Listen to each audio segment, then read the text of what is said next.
The Road to Canterbury is probably the best ecclesiastical penance-based, medieval-themed board game that you'll play this year.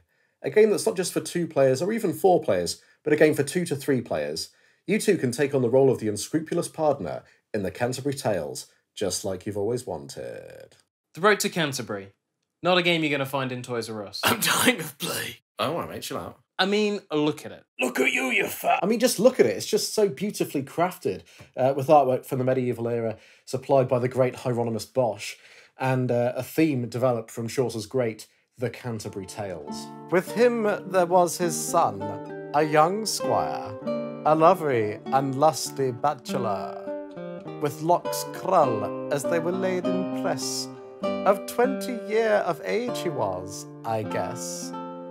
He was as fresh as is the month of May. Short was his... with sleeves like... No, it's getting a bit weird, I'm sorry. And just, you know, a nice little personal touch that means a lot to me is just the tribute to the man himself, with this delightful coinage bearing the image of the great man. I mean, obviously there's like, you know, like strategy and whatever, and but I just love how the theme of the game is just so delightfully niche. You basically got to go around tempting pilgrims into sin in order to sell them indulgences, and as their corruption gradually builds, you know, that they die and you have to like perform last rites and stuff. It gets kind of weird. But you know, how many games do you know that have that kind of thing in them? But in your role as a Catholic conman, you must try and accumulate as much Chaucer currency as you can possibly carry, because currency is points. The way the game plays is very simple. On your turn, you play a card from your hand, and then you draw a new card. There's 3 different types of card. There's sin cards, pardon cards, and relic cards.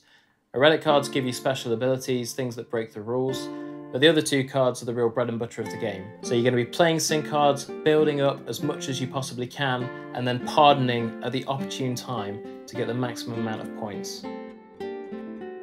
You also get to place corruption cubes either on the Wheel of Sin in the middle, or on the Road to Canterbury, or on the Pilgrim's Party. So there's kind of an area control element to this game as well, and these are going to give you extra points throughout the game and in the bonus scoring phase right at the end. The Road to Canterbury is an amazing game, whether it's the corruption of the Catholic Church in the 13th century, Chaucer or medieval art. There really is something for everyone. And if you can find another friend who's into that sort of thing, then that's brilliant, and ideally 1 extra person, and you might have a nice evening. You're probably not going to buy the Road to Canterbury just for the gameplay.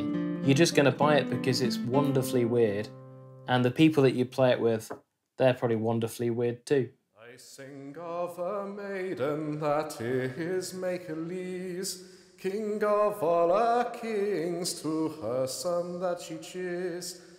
He came so still, there his mother was, as dew in April there falleth on the grass. He cameth so still to his mother's brow, as dew in the April that falleth on the floor. Okay, heads or tails, who goes first? Oh, they're both Chaucer.